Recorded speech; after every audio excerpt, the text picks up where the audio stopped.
Hello everyone, welcome back to our entity exam channel. तो आज हम अपनी ईवीएस पेडागोजी के चैप्टर 10 को करेंगे, जो हमारे पीआरटी एग्जाम और एनटीटी एग्जाम दोनों के लिए इंपॉर्टेंट है, क्योंकि दोनों ही एग्जाम में सब्जेक्ट पेडागोजी आती है। तो चैप्टर का नाम है tools and techniques for assessing learning in EVS. तो हम जब बच्चे का असेसमेंट करते हैं, असेसमेंट वर्ड आकलन, मतलब आपको पता ही होगा क्या होता है। जब हम बच्चे को देखते हैं कि बच्चे ने कितना सीखा, कहाँ कमी रह गई, तो हम उसे क्या कर रहे हैं, बच्चे को असेस कर रहे हैं। तो बच्चे को असेस करने के क्या टूल्स हैं, क्या टेक्निक्स हैं ईवीएस सब्जेक्ट में, तो वो सब इसमें पढ़ेंगे हम। पर्यावरण अध्ययन में अधिगम के आकलन के लिए उपकरण और तकनीकें, इजी चैप्टर है। Assessment of learning for learning, सबसे पहले इजी भाषा में मैं आपको समझा देती हूँ assessment of learning for learning क्या होता है। देखो, ऑफ लर्निंग क्या होता है, जब हम बच्चे को एट द एंड जज करते हैं, एट द एंड, सॉरी जज नहीं, एट द एंड बच्चे को हम असेस करते हैं। जैसे कि आपने पूरे साल पढ़ा, पूरे साल पढ़ने के बाद आपका लास्ट में जो टीचर रिपोर्ट कार्ड देती है, जो आपका ओवरऑल रिजल्ट निकलता है, वो हमारा असेसमेंट ऑफ लर्निंग में आता है। और असेसमेंट फॉर लर्निंग क्या होता है, during the teaching learning process. जैसे कि क्लासरूम में आज टीचर ने आपको चैप्टर पढ़ाया और चैप्टर के दौरान लास्ट में टीचर ने आपसे क्वेश्चंस पूछे, ट्रू फॉल्स लगाए, मतलब लास्ट में असेस किया, तो वो क्या है, assessment for learning. During teaching learning process जो होता है वो फॉर लर्निंग होता है, और आफ्टर द, पूरे सेशन के बाद जो होता है वो ऑफ लर्निंग होता है। तो ये दोनों टर्म आप याद रखना, असेसमेंट में इंपॉर्टेंट है। अब देख लेते हैं इसमें लिखा क्या है। Assessment of learning and for learning, when you record information with the help of any tool to know about the depth of learning of student, जब आप बच्चे की बिल्कुल डेप्थ देखते हैं कि कितनी लर्निंग बच्चे ने की पूरे साल, तो it is assessment of learning, जैसे कि मैंने आपको बताया। On the basis of recorded information, आपने जो भी रिकॉर्ड कर लिया बच्चे की इन्फॉर्मेशन को, कि बच्चे ने कैसा पढ़ा, कहाँ कमी करता है, कहाँ ज्यादा हेल्प की जरूरत है। तो when you plan further activity, उसको ध्यान में रखते हो आप फर्दर एक्टिविटी प्लान करते हैं कि हमें ऐसे ऐसे बच्चे को पढ़ाना है, लर्निंग में हेल्प करनी है। You are practising assessment for learning, तो आप फॉर लर्निंग कर रहे हैं, जो आप टीचिंग लर्निंग के दौरान करते हैं। This is also ness remediation. तो रेमेडी क्या होती है, जब आपको बच्चे की, आपने असेसमेंट फॉर लर्निंग किया टीचिंग लर्निंग प्रोसेस के दौरान, कि बच्चे को यहाँ इस चीज में गैप है बच्चे का, ये चीज हमें इस तरीके से ठीक करनी है, तो आप क्या करें, बच्चे को रेमेडी दे रहे हैं, रेमिडिएशन कर रहे हैं। तो असेसमेंट फॉर लर्निंग में हमारी रेमेडी इंक्लूड होती है। होप आपको दोनों टर्म एनआईएस के अकॉर्डिंग समझ आ गई होंगी। यहाँ लिखा है असेसमेंट ऑफ लर्निंग क्या है, रिपोर्टिंग की, आप रिपोर्ट कर रहे हैं। आपने सेशन थ्रू आउट, बच्चे ने पूरे सेशन पढ़ाई की, लास्ट में आपने रिपोर्ट कार्ड के थ्रू रिपोर्ट किया कि बच्चे में यहाँ यहाँ बेहतरीन था, ये था, इस तरीके से एक रिजल्ट बना के दे दिया। असेसमेंट फॉर लर्निंग क्या होता है, फर्दर एनहेंसमेंट इन लर्निंग, कि हम कितना बच्चे को और एनहेंस कर सकते हैं, फर्दर बच्चे में क्या क्या बढ़िया चीजें और हो सकती हैं उसकी लर्निंग को बेहतर करने के लिए। तो होप आपको ये दोनों टर्म भी समझ आ गई होंगी। रिपोर्टिंग क्या है, असेसमेंट ऑफ लर्निंग, और फर्दर एनहेंसमेंट किसमें होती है, असेसमेंट फॉर लर्निंग में।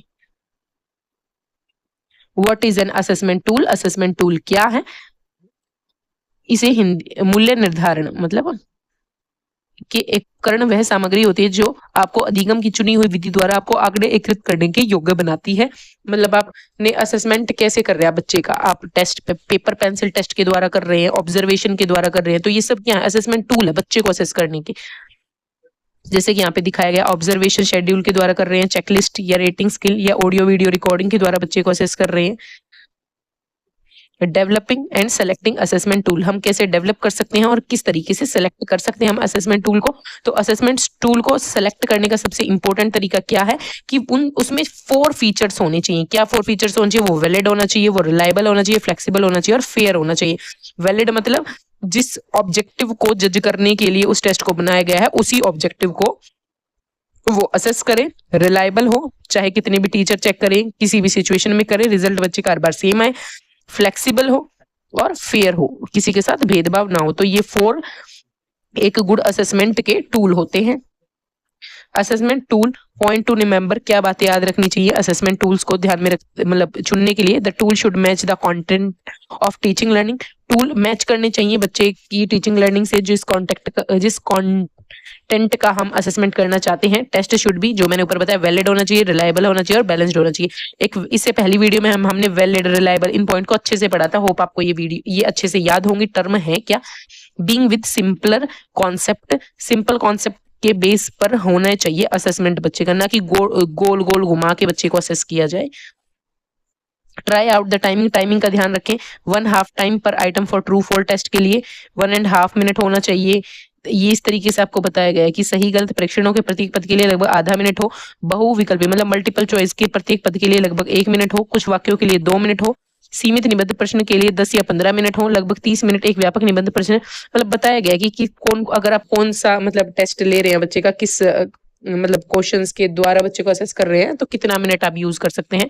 इंपॉर्टेंट है, आपको पता होना चाहिए कि आप अगर ट्रू फॉल्स का टेस्ट ले रहे हैं तो बच्चे को कितना देंगे, 1.5 मिनट दे सकते हैं एक क्वेश्चन के लिए। देखो, पढ़ना आपको सेल्फ स्टडी से ही है, मैं बस आपको असेस कर सकती हूँ कि यहाँ पे ये चीजें इंपॉर्टेंट हैं, ये चीजें इस तरीके से, कुछ समझ नहीं आ रहा तो उसको बता सकती हूँ, आपको एक सही ट्रैक पर रख सकती हूँ। पढ़ना, उस चीज को अपने दिमाग में रिटेन रखना, अंडरस्टैंडिंग डेवलप करना, वो सब आपके हाथ में है।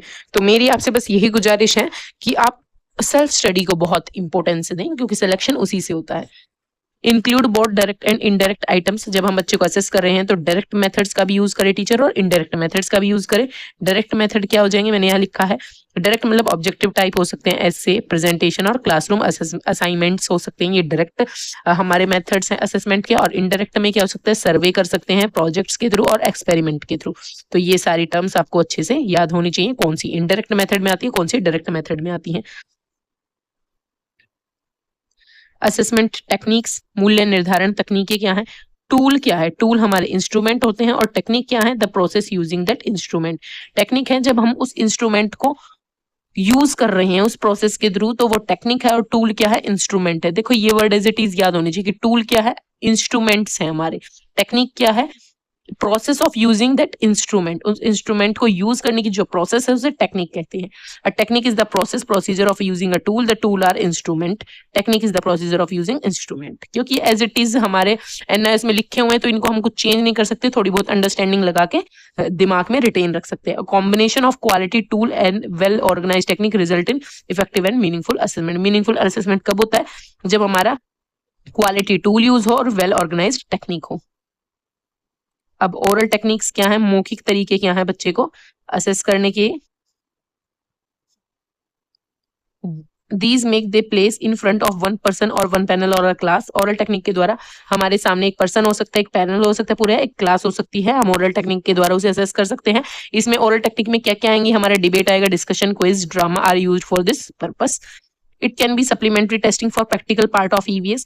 Take note during oral test, जब आप ओरल टेस्ट ले रहे हैं तो नोट करें, या एक चेकलिस्ट के द्वारा आप टिक कर सकते हैं कि किस किस चीज में बच्चा कितना बेहतर है। ओरल टेक्निक की क्या एडवांटेज है और क्या डिसएडवांटेज है। किसी विषय की शान और संचार कौशल दोनों का मूल्यांकन किया जा सकता है। सब्जेक्ट नॉलेज क्या है, कम्युनिकेशन स्किल्स क्या है अगर हम ओरल टेक्निक का यूज कर रहे हैं। डेवलप अ वोकेबलरी और reasoning power, provide immediate feedback दे सकते हैं। A large number of child can be examined at a one time, काफी लार्ज नंबर बच्चों को हम एग्जामिन कर सकते हैं। अब लिमिटेशन क्या है, examination of the detail knowledge and critical thinking skill में नॉट बी एन इफेक्टिव। विस्तृत शान और महत्वपूर्ण सोच कौशल की परीक्षा प्रभावी ढंग से नहीं की जा सकती, मतलब बच्चे की क्या क्रिटिकल थिंकिंग है, कितनी नॉलेज है, उसको हम इतने अच्छे से असेस नहीं कर पाएंगे। मोर टाइम इज, ज्यादा टाइम चाहिए प्लानिंग और ऑर्गेनाइजेशन के लिए। Does not generate return record automatically, return record हमारे पास कुछ नहीं रह पाएगा। अब हम रिटर्न टेक्निक्स के बारे में बात करेंगे। ओरल टेक्निक्स हमने देख ली, रिटर्न टेक्निक में हमारे क्या क्या आएगा, ऐसे टाइप आ सकता है। Easy item take less time to construct, बहुत कम समय लगता है मतलब ऐसे टाइप क्वेश्चंस को निर्माण करने में। एक हमें ऐसे का टॉपिक लिखना होता है, फिर जो भी जिसका भी असेसमेंट करना है वो उस पर निबंध लिखता है। More realistic and generalisable task for test, मतलब परीक्षण मतलब ज्यादा रियलिस्टिक है, बच्चा ने जो लिखा है उसको हम इजीली असेस कर सकते हैं। Difficult for test taker to guess the correct answer, थोड़ा उसके लिए डिफिकल्ट होता है जो आंसर मतलब चेक कर रहा है। और मार्क्स देना, किसी को वो काफी अच्छा लग सकता है, वो उसमें से 10 में से 9 नंबर दे सकता है, कोई 8 कोई 7, तो थोड़ा चेक करने में डिफिकल्टी होती है। Writing skills as well as correct spelling and grammar को हम असेस कर सकते हैं। एडवांटेज क्या है, there is a clear expression of personality, का क्लियर एक्सप्रेशन दिखता है कि वो बच्चा कैसे सोच रहा है, क्या थिंकिंग पावर है, कितनी डिप्थ अंडरस्टैंडिंग है उसकी, या फिर बस मोटा मोटा ज्ञान है उसे। और लिमिटेशन क्या है, content validity may be low because of less questions, reliable of essay test is compromised by subjectivity।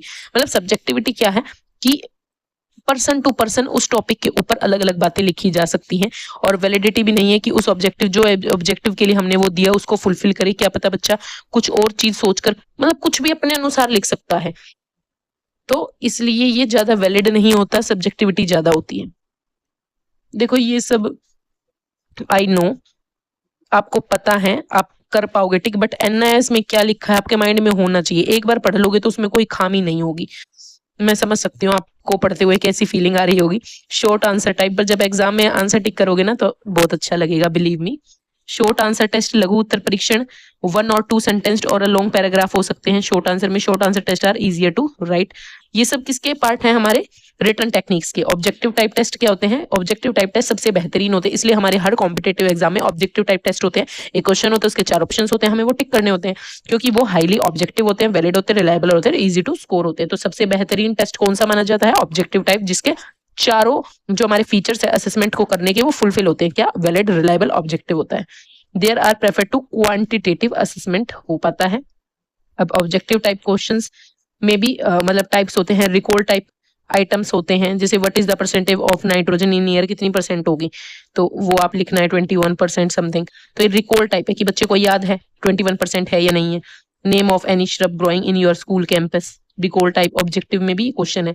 Recognition type items हो सकते हैं। The snake does not have a pine, ये सही है नहीं, या फिर पॉलिथीन इज अ बायोडिग्रेडेबल, तो ये रिकॉग्निशन टाइप आइटम्स हो गए। मैच द फॉलोइंग भी हमारे ऑब्जेक्टिव टाइप में ही आएंगे। Arrange the animal according to their size from smaller to bigger, completion type हो सकता है, सेंटेंस को पूरा करना। मल्टीपल चॉइस, बहुविषयक हो सकते हैं। एडवांटेज और लिमिटेशंस क्या है हमारे ऑब्जेक्टिव टाइप क्वेश्चंस की? तो एडवांटेज क्या है कि लेस टाइम टू एडमिनिस्टर, प्रशासन के लिए कम समय लगता है इनको बनाने में। इजी टू स्कोर होते हैं। Provide greater coverage of material, ज्यादा मटेरियल है उसको कवर कर पाते हैं, कि एक बड़े से एरिया में से आपने क्वेश्चन उठा के पूछा तो मतलब उस सारे पैराग्राफ की बच्चे को नॉलेज होगी तभी वो उसका आंसर दे पाएगा।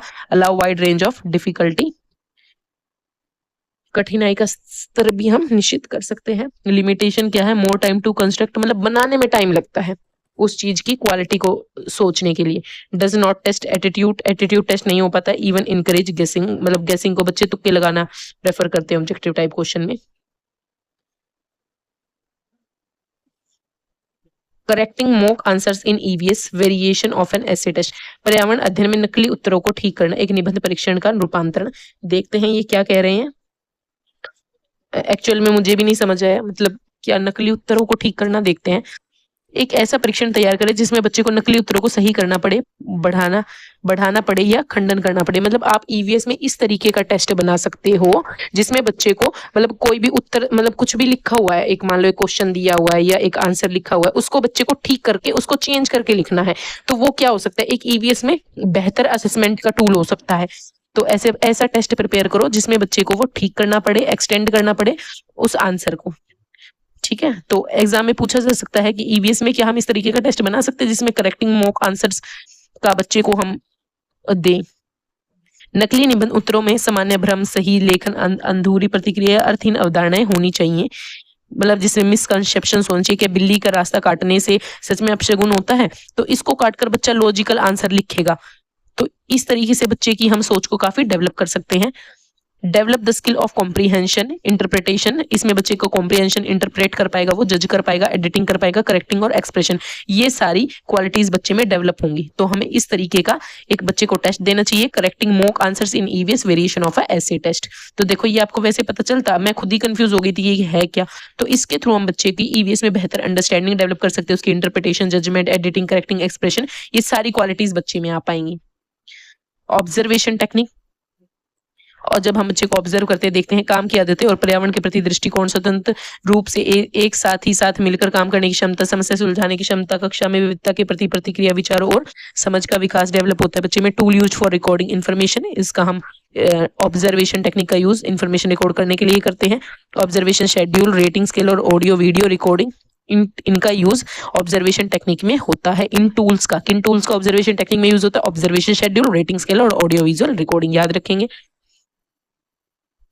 Additional ideas for assessment in EVS, हम ईवीएस में असेसमेंट कर रहे हैं बच्चे का, तो और किन किन तरीकों से हम असेस कर सकते हैं? जैसे कि क्रिएट अ गेम टेस्ट बना सकते हैं, टेक होम टेस्ट, देखो ये बहुत इंपॉर्टेंट है, यहाँ से क्वेश्चन आ सकता है कि एडिशनल टूल क्या हो सकते हैं बच्चे को असेस करने के लिए। तो क्रिएट अ गेम टेस्ट, अब आपने ये इसमें नहीं पढ़ा होता तो आप कंफ्यूज हो जाते कि इस तरीके से भी हम बच्चे को असेस कर सकते हैं, नहीं। Take home test, open book test तो हमारे स्कूल में होता था। Group test, testing in pair of children work on a single problem concern और क्वेश्चन, बच्चे का दो बच्चों का पेयर बना दिया और उन्हें एक सिंगल प्रॉब्लम दे दी या कोई कंसर्न दे दिया, कोई क्वेश्चन दे दिया, उनको पेयर में सॉल्व करना है। तो ये 5 टेक्निक्स और हो सकती हैं जिनको हम असेस कर सकते हैं ईवीएस में, creating a game test, take home test, open book test, group test और टेस्टिंग इन अ पेयर। और एक अलग से हमने पढ़ा था, क्या था, correcting mock answers in EVS variation of an essay type, नकली उत्तरों को ठीक करने के लिए हम दे सकते हैं बच्चों को। Point two consider while assessing various learning objective इन ईवीएस, तो हम क्या पॉइंट्स को कंसिडर करें जब हम बच्चे को असेस कर रहे हैं ईवीएस में। Apply a variety of approach, विभिन्न तरीकों को यूज कर सकते हैं हम बच्चे के अनुसार। Use a variety of testing techniques, मतलब वेराइटी का यूज करें, कहने का मतलब write questions that test skill, demonstrate, modify, operate, prepare, produce, relate, show, solve and use. To understand children's analytical ability, को अंडरस्टैंड करना है, डिफरेंशिएट कर पाए, डिस्टिंग्विश, भेदभाव मतलब अंतर कर पाए, illustrate, infer, point out, relate, select, separate, सब डिवाइड कर पाए बच्चा। To learn about ability of synthesise, synthesise क्या होता है, तोड़कर चीजों को बच्चा समझ पाएगा। कैटेगराइज, कैटेगरी में बांट पाएगा, ये इस कैटेगरी में आएगा, ये इस कैटेगरी में आएगा। कंबाइन कर पाए, कंपाइल कर पाए, design, explain, generate, organise, plan, rearrange, reconstruct, revise, tell, ये सब कर पाए। तो सिंथेसाइज करना मतलब चीजों को तोड़ तोड़ कर वो देख पाए, कैटेगरी में बांट पाए, कंबाइन कर पाए, कंपाइल कर पाए। तो एग्जाम में इस तरीके से क्वेश्चन आ सकता है कि ईवीएस में बच्चा सिंथेसाइज करना चाहता है चीजों को, उसमें ये एबिलिटी डेवलप करनी है। तो बच्चों को क्या क्या आ जाएगा, कैटेगरी में बांटना आ जाएगा, कंबाइन करना आ जाएगा, डिजाइन करना आ जाएगा, जनरेट करना आ जाएगा, ऑर्गेनाइज करना आ जाएगा। तो इस तरीके से क्वेश्चन पूछा जा सकता है। एनालिटिकल एबिलिटी में क्या क्या है, differentiate, distinguish, illustrate, infer, point out. तो ये पॉइंट आपको याद रखने हैं। एनालिटिकल एबिलिटी में क्या है, सिंथेसिस में क्या है। To know about evaluation skills में क्या है, अगर बच्चे का हम इवेल्युएट कर रहे हैं तो उसमें क्या है, appraise, compare, conclude, construct, criticise, describe, discriminate, explain, जज, इंटरप्रेट, सपोर्ट। थोड़ा सा 3-4 बार पढ़ लोगे ना, एक जैसे अब मेरे साथ पढ़ लिया, फिर एक बार खुद पढ़ लिया, तो एग्जाम में क्वेश्चन आ भी जाएगा तो समझ पाओगे और ठीक आंसर तक पहुंच जाओगे। तो हमारा 10 चैप्टर हो गया है फिनिश। अब हमारा लास्ट 11 चैप्टर है जिसको हम जल्दी से फिनिश कर लेंगे। उसके बाद या तो हम मैथ्स पेडागोजी करेंगे या फिर हम देखते हैं या फिर इंग्लिश या हिंदी पेडागोजी करेंगे। तो ईवीएस पेडागोजी हमारी कल परसों में फिनिश हो जाएगी, एक ही चैप्टर बाकी है। होप आपको ईवीएस फिर हम इनके क्वेश्चंस भी करवाऊंगे मैं, टेंशन डोंट वरी। अब समर वेकेशन हो गई है, स्कूल नहीं जाना पड़ता, तो अब हम क्वेश्चंस को भी काफी अच्छे से प्रैक्टिस करेंगे। तो मिलते हैं नेक्स्ट वीडियो में, आज के लिए बस इतना ही।